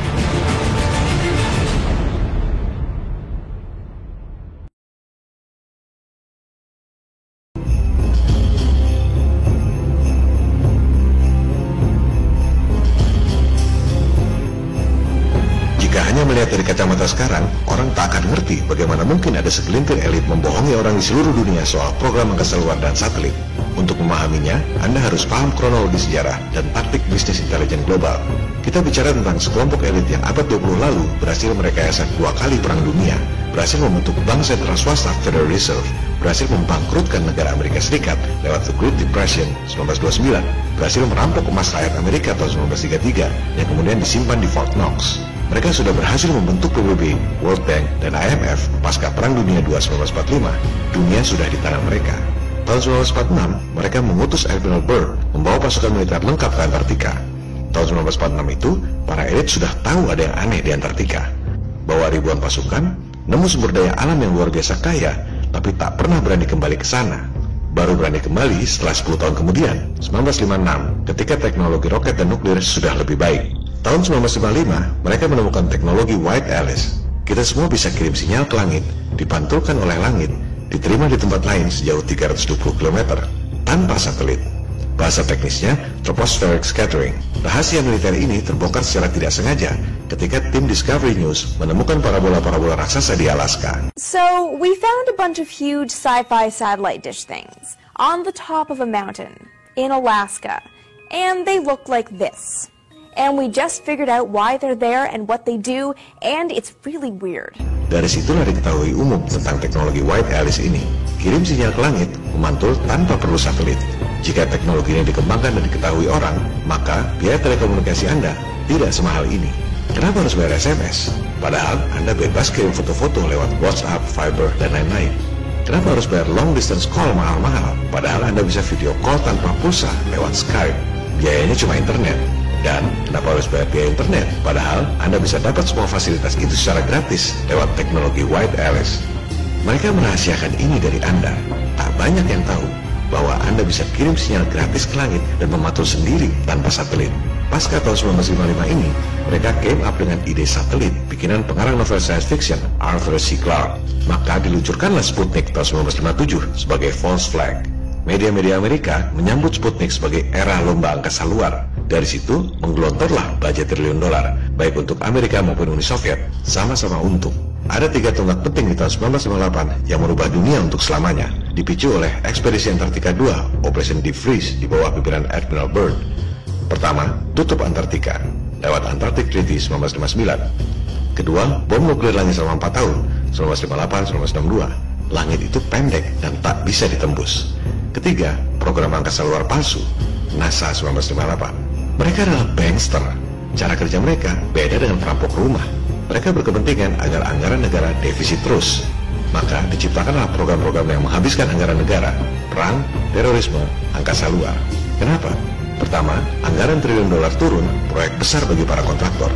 Kedua, negara defisit butuh uang, mereka berikan utang berikut bunga.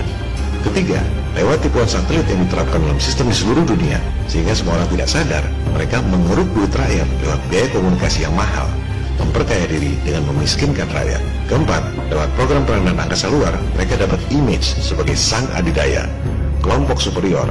Seluruh dunia tunduk, mereka menikmati betul peran playing God ini. Kelima, ketika utang seluruh negara membengkak pada level yang tak mampu lagi dibayar, mereka gunakan sebagai alasan untuk membentuk tatanan dunia yang baru, New World Order. 5 kali untung. Jadi, mereka tidak ujuk-ujuk menipu soal satelit dan angkasa luar. Ada tahapan-tahapannya. Kunci suksesnya adalah kebohongan pendaratan di bulan tahun 1969. Sukses dengan satu kebohongan dilanjutkan dengan kebohongan-kebohongan yang lain. Misi ke Mars, Jupiter, Hubble, satelit, ISS, dan lain-lain.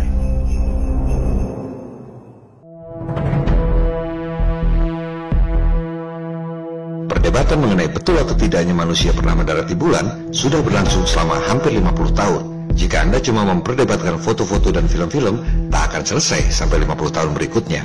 Ada yang mengatakan bahwa foto-foto bumi tahun 1973 ini bukan CGI, karena CGI tahun segitu belum ditemukan. Katanya, foto bumi ini adalah foto croppingan, seperti yang telah dijelaskan pada episode 10. Bentuknya di cropping sehingga seolah-olah bumi berbentuk bola. Gunakan otak intel Anda.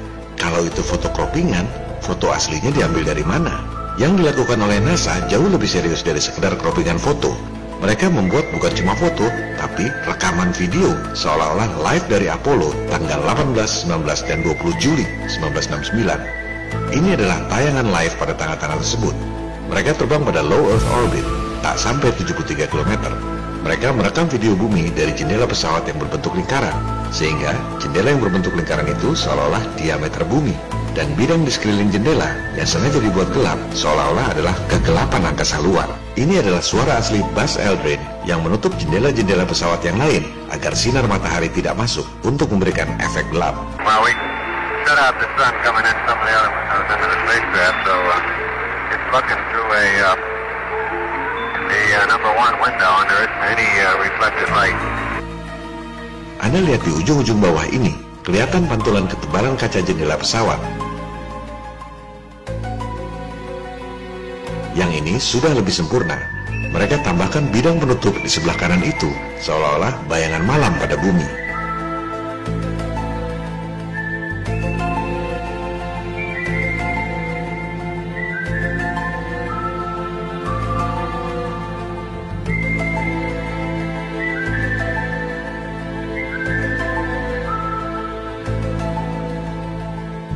Ini adalah segmen yang direkam dan ditayangkan live secara tidak sengaja. Mereka mematikan kamera, tapi tiba-tiba tombol off-nya kembali on dan merekam adegan penipuan ini. Yang nyala di sebelah kiri ini adalah kamera yang digunakan untuk memalsukan bentuk bumi dari jendela pesawat. Kemudian, para astronot memindahkan posisi penutup yang fungsinya untuk membuat seolah-olah bagian bumi yang gelap. Perhatikan, di sini lampu-lampu dinyalakan dan Anda bisa melihat posisi sebenarnya dari kamera, astronot, jendela pesawat, sinar matahari yang terang benderang, dan bumi yang sebenarnya dekat dengan jendela pesawat. Itu hanya untuk menjelaskan soal pemalsuan foto bumi. Tentang moon landing hoax, jangan berdebat soal foto dan video. Saran saya, fokus pada 2 fakta saja.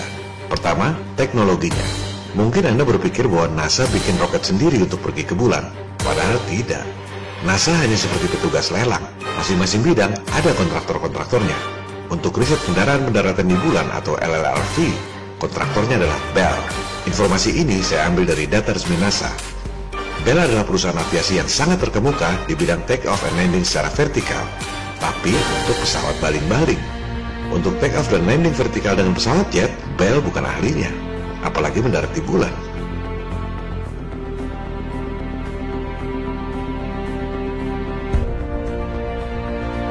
Yang terjun payung ini adalah Neil Armstrong.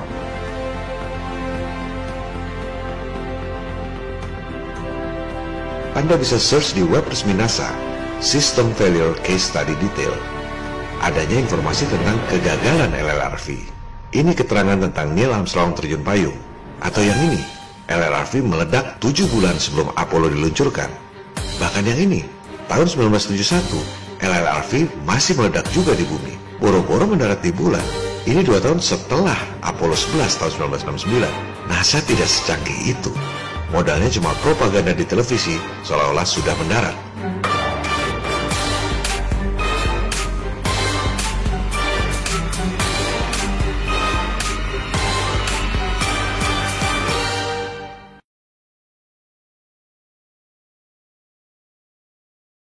NASA management was forever worried about the reliability and safety of these machines and continually wanted to shut them down.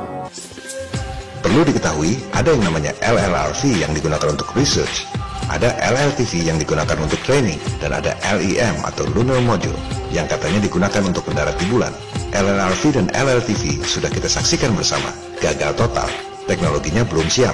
Sekarang silakan Anda cari rekaman video Lunar Module yang katanya digunakan untuk mendarat di bulan berhasil dengan baik beroperasi di bumi. Lebih lucu lagi, tak ada sama sekali. Adanya cuma video mainan anak-anak seperti ini. Tahun 60-an itu mungkin dianggap realistik dan bikin orang percaya bahwa NASA mampu pergi ke bulan. Everything is nominal. On schedule, the reaction control engines of Lunar Module 1 pull it free of its protective cocoon. The space butterfly rests its wings before it flies. Fire in the hole.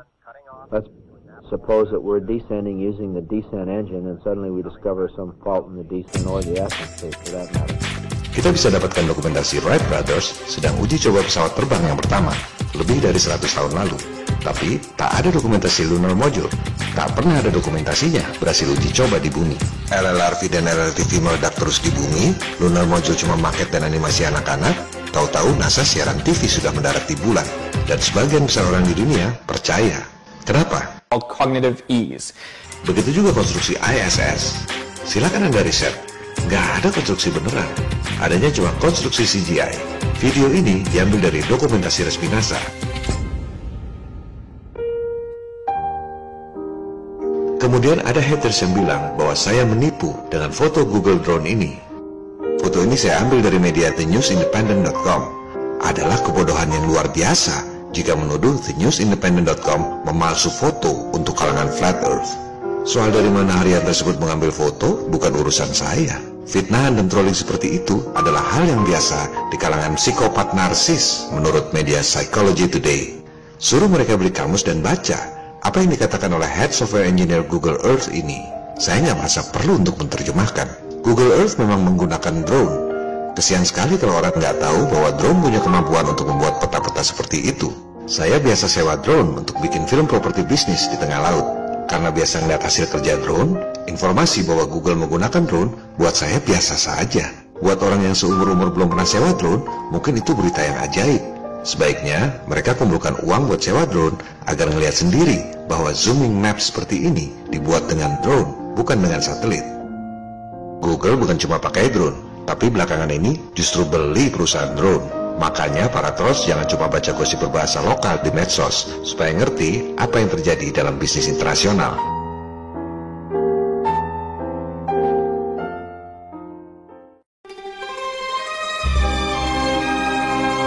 Serial video ini memang tidak dimaksudkan untuk membuat semua orang awam percaya dengan Flat Earth. tujuan utamanya adalah membongkar kebohongan sistem yang zalim yang merampok masa depan anak cucu Anda tanpa Anda sadari. Mereka bisa melakukan itu selama ratusan tahun karena ketidakpedulian kita semua. Sama seperti soal bumi, kita selalu merasa sudah tahu, padahal sebenarnya hanya sedikit yang kita ketahui. Begitu pula soal uang. Semua orang pasti merasa sudah tahu uang dolar. Tapi, tahukah Anda bahwa ada dua jenis duit dolar? Yang satu capnya warna hijau, yang satu lagi capnya warna merah. Tahukah Anda apa bedanya? Coba perhatikan dolar bercap hijau ini. Tulisannya Federal Reserve Note. Setiap dolar yang dicetak adalah utang plus bunga pada bank sentral swasta Federal Reserve. Itulah yang membuat utang Amerika 13 kali lebih besar dari jumlah dolar yang beredar. Lantas, bagaimana bayar bunganya? Dari pajak. Anda kerja keras cari uang, bayar pajak untuk bayar bunga pada bankir yang kaya raya. Inilah penjajahan gaya baru. Dolar dengan cap warna merah ini tulisannya United States Note. Itulah uang yang diterbitkan oleh pemerintah. Tak ada utangnya, tak perlu bayar bunga.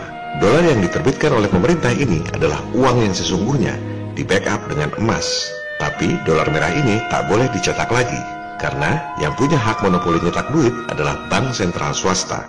Pemerintahan Amerika yang terakhir kali nyetak duit dolar merah adalah Presiden Kennedy.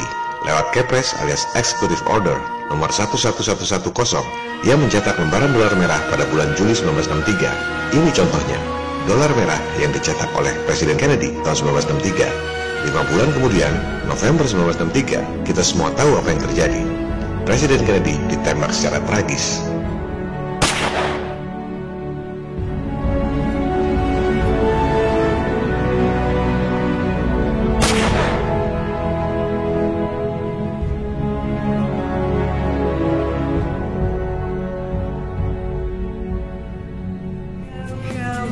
Mengapa pemerintah tak nyetak uang sendiri? Inilah kelihayan elit global yang menerapkan sistem yang menguntungkan mereka dengan merugikan umat manusia lain di seluruh dunia. Di sinilah pemahaman Anda diuji. Apakah Anda benar-benar tahu soal uang?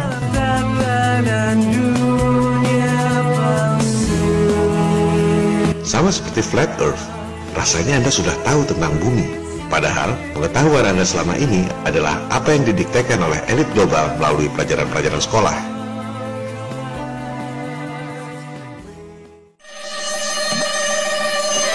Kebohongan soal satelit tak ada apa-apanya dibanding kebohongan yang dibungkus dalam sistem keuangan global. Mengeruk uang Anda, menjara masa depan anak cucu Anda, menjerat Anda dalam utang yang tak akan mampu Anda bayar tanpa Anda sadari. Mari kita gunakan fakta dan angka. Silakan Anda buka laporan keuangan Bank Indonesia. Jumlah uang yang beredar 586,7 triliun. Kita semua kerja banting tulang seumur hidup cari uang. Jumlah uang yang dicari ya 586,7 triliun itu. Tahukah Anda bahwa di luar uang yang 586,7 triliun itu, Indonesia mendanai pengusaha elit global lewat mekanisme surat berharga asing sebesar 1.105 triliun rupiah, 2 kali lipat dari seluruh jumlah uang yang diedarkan pada masyarakat Indonesia. Bagaimana ini bisa terjadi? Masyarakat, perusahaan, dan pemerintah taruh uang di bank. Bank terima uang Anda dan bayar bunga pada Anda. Bank kemudian menggunakan uang Anda untuk kasih kredit kepada pihak lain. Other people's money. Bank terima bunga kredit yang bunganya lebih besar dari bunga simpanan. Bank hidup dari selisih bunga tersebut. Di samping salurkan kredit, bank juga menyimpan uang di bank sentral. Sehingga dana masyarakat, perusahaan, dan pemerintah sebagian disimpan di bank sentral. Pemerintah bahkan bisa taruh uang langsung di bank sentral. Total aset bank sentral kita jumlahnya 1.906 triliun rupiah. Bank sentral tak bisa salurkan kredit seperti bank komersial. Lantas, ditaruh di mana uang-uang itu? Sebagian kecil, kurang dari 2%, disimpan dalam bentuk emas. Cuma 36,7 triliun. Bank sentral kemudian menyimpan uang rakyat dalam bentuk surat berharga asing atau marketable securities. Jumlahnya 1.105 triliun rupiah. Artinya, Indonesia mendanai pemerintah-pemerintah asing dan perusahaan-perusahaan asing yang kaya raya 2 kali lebih banyak dari mengedarkan uang kepada rakyat Indonesia. Bagaimana elit global bisa dapat pinjaman dari uang rakyat Indonesia 1.105 triliun? Cukup dengan surat cash bond. Saya terbitkan surat bond 1 triliun rupiah misalnya. Surat itu dibeli oleh BI dengan uang rakyat. Saya dapat duit 1 triliun tanpa jaminan. Bayangkan, Anda perlu kredit dari bank aja susahnya bukan main. Kalau Anda lalai, Anda diuber-uber debt collector. Mereka jual utang, utangnya dibeli oleh bank dengan uang simpanan Anda. The name's Bond. James Bond. bisa dapat duit dari rakyat Indonesia 1.105 triliun rupiah tanpa jaminan. Kenapa? Karena mereka adalah elit, dianggap memenuhi syarat. Bikin surat bond tanpa jaminan aja semua bank sentral mau beli. Sementara Anda cuma rakyat jelata. Kalau ditanya, para bankir pasti punya alasan. Kita sudah dengar alasan itu waktu Indonesia kasih pinjaman pada IMF $1 miliar. Pejabat bank mengatakan, emangnya kita nyimpen dolar dalam bentuk uang kertas, mau taruh di lemari? Emangnya berbunga itu duit? Makanya kita beli surat berharga asing. Supaya apa? Supaya uangnya berkembang. Wakil rakyat yang tadinya protes langsung diam. Kita adalah rakyat, tapi kita tidak kalah cerdas dengan elit global. Dikatakan supaya uangnya berkembang. Berapa sih berkembangnya? Coba Anda lihat berapa bunga US Treasury Bond. Hanya 0,04% per tahun. Indonesia kasih kredit ke pengusaha-pengusaha dan pemerintah asing yang kaya raya 1.105 triliun rupiah. Plus, Anda harus nanggung utang luar negeri sebesar 4.358 triliun rupiah dan total utang 5.600 triliun rupiah. Jangan salahkan pemerintah, jangan salahkan pejabat bank. Di negara-negara lain juga begitu. Sama seperti satelit, semua hanya ikut sistem yang diciptakan oleh elit global. Semua orang bekerja tanpa sadar untuk kepentingan mereka. Inilah sistem yang menguntungkan segelintir elit dengan merugikan umat manusia lain di dunia. Lantas, apa solusinya? Surat berharga asing bukan satu-satunya cara untuk menyimpan falas. Silakan Anda lihat CIA World Factbook tentang cadangan devisa. Di situ tulisannya Reserve of Foreign Exchange and Gold, cadangan dalam bentuk falas dan emas. Jadi, surat berharga asing dalam bentuk falas bukanlah satu-satunya cara. Kenapa tidak simpan uang dalam bentuk emas? Anda lihat, bahkan tidak dijelaskan berapa falasnya dan berapa emasnya. Emas jelas lebih bernilai daripada surat utang elit global. Hindari debat dengan awam, nanti argumennya emas kan susah jualnya. Dia pikir jual emas di pasar tradisional kali. Mekanisme internasional tidak seperti itu. Misalnya, London Metal Exchange, London Bullion Market Association yang dulu dibentuk oleh Rothschild. Anda tinggal pencet tombol, langsung laku itu emas dalam hitungan detik. Siapa bilang tidak liquid? Jadi, kalau alasannya supaya cadangan devisa berkembang, emas keuntungannya ganda. Harganya naik, dapat bunga pula. Mana yang lebih masuk akal buat Anda? Pegang emas atau pegang surat utang? Sama seperti soal flat earth, hal-hal seperti ini sudah pasti akan ditentang habis-habisan oleh pro status quo.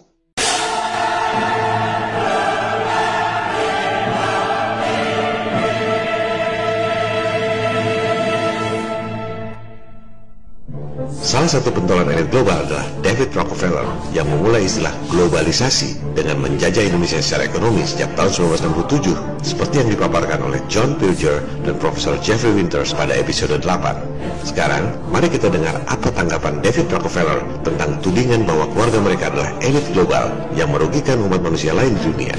Lewat bukunya Memoirs tahun 2002, David Rockefeller menulis, selama lebih dari 1 abad, para ekstremis idealis di berbagai spektrum politik telah memaksa lewat berbagai insiden terkenal untuk menyerang keluarga Rockefeller dengan tuduhan bahwa kami memiliki peran yang sangat kuat untuk mempengaruhi institusi politik dan ekonomi Amerika.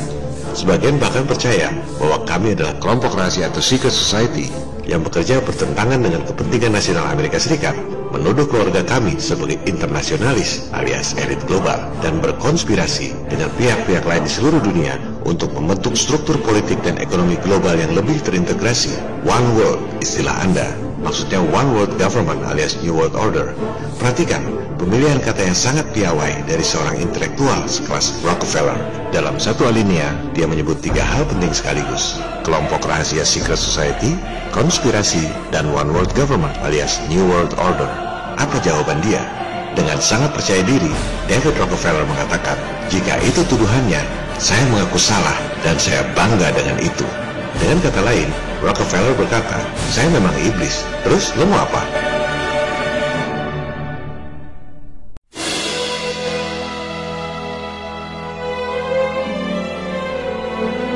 Bagaimana dengan utang yang 5.600 triliun rupiah itu?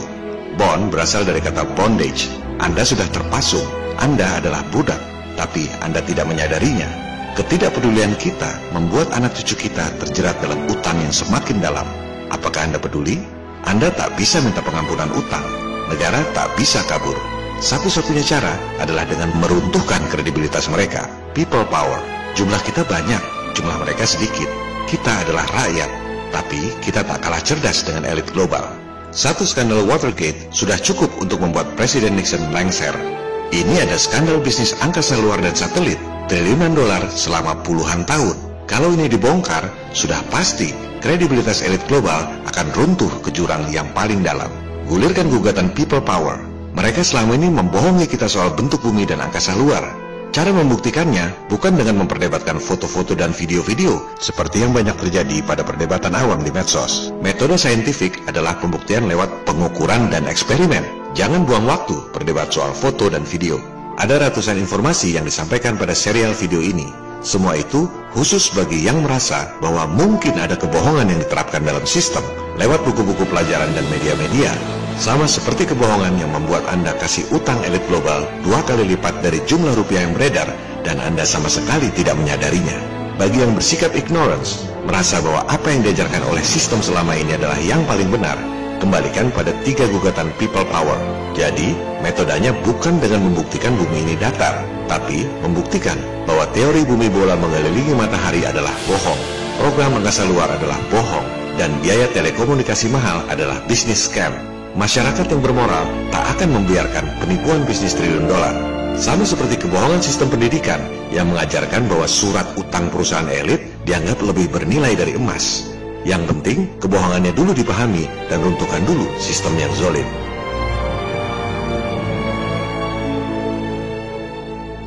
Jadi, kalau ada yang ngajak berdebat soal flat earth, kembalikan pada ketiga gugatan itu. Anda tahu apa tidak cara menghitung diameter bulan? Tahu apa tidak cara menghitung jarak dan kecepatan bulan dan matahari? Perhitungan yang dibuat sendiri-sendiri itu, jika digabung, terbukti nggak nyambung. Sampaikan siklus Saras yang digunakan oleh NASA. Ngerti apa tidak angka itu?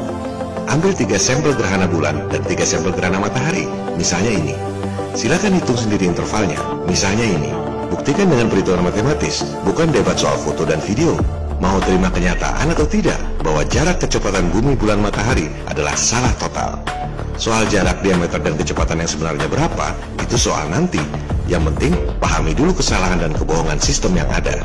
Gugatan yang kedua adalah soal gravitasi, atau lebih mudahnya soal lengkungan bumi. Mereka ngerti rumus Pythagoras atau tidak?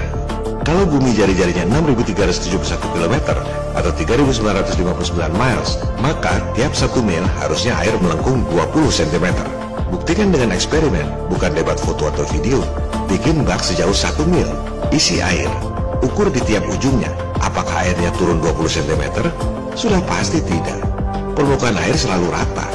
Air melengkung seperti gambar-gambar kartun CGI ini adalah bohong. Gugatan yang ketiga, cabut larangan Antartika. Bukan berdebat soal jalur penerbangan atau camping di pinggiran Antartika, tapi buka Antartika dan lintasi dari ujung ke ujung. Barulah terbukti bentuk bumi yang sebenarnya. Ini namanya pembuktian secara empiris. Dijelaskan dengan bahasa Indonesia, dengan tulisan berbahasa Indonesia. Kalau masih ada yang mengajak debat soal jalur penerbangan atau camping di pinggiran Antartika, berarti ada yang salah dengan daya tangkap orang tersebut. Antartika adalah milik seluruh umat manusia. Dicabutnya larangan Antartika merupakan kemenangan bagi seluruh umat manusia, apapun bentuk buminya. Jadi, fokus pada 3 gugatan. Jangan mau diajak debat soal yang lain. Sasaran kita adalah berdebat dengan semua profesor doktor di universitas terkemuka di dunia, khusus tentang 3 gugatan itu, bukan debat kusir dengan awam di medsos. Jangan takut berdebat dengan saintis elit terkemuka di dunia, sebab khusus 3 hal itu kita tahu persis apa yang kita bicarakan. Mereka semua mati kutu. Checkmate. Mereka sebenarnya sudah terpojok. Yang dibutuhkan cuma kesadaran Anda. See, madness, as you know, is like gravity. All it takes is a little push.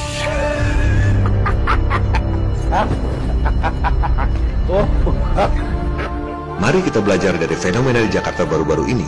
Aksi damai 2 Desember 2016. People Power. Ada jutaan massa membludak di sepanjang jalan ke Monas. Taruhlah 5 juta orang. Berapa persen dari seluruh umat Islam di Indonesia? Tak sampai 1%. Tapi dampak dari 1% people power itu sangat dahsyat. Pelajaran lainnya adalah, apakah massa yang jumlahnya 1% itu berdebat dulu dengan 99% penduduk lainnya soal perlu atau tidak pergi ke Monas? Apakah mereka harus meyakinkan dulu 99% penduduk Indonesia lainnya agar semua sepakat dengan aksi mereka pergi ke Monas? Tentu saja tidak. Yang nggak setuju ya nggak setuju aja. tak perlu diajak dan tak perlu diladeni. Dari situ, bola akan terus bergulir. Kebohongan akan terbongkar, dan sistem yang zalim akan runtuh. Jika Tuhan menghendaki, segala hal bisa terjadi. Jangan pikirkan hasilnya bagaimana, berhasil atau tidak. Yang penting, kita sudah berbuat semaksimal mungkin. Itulah bagian dari pertanggungjawaban hidup kita terhadap Tuhan yang menciptakan kita.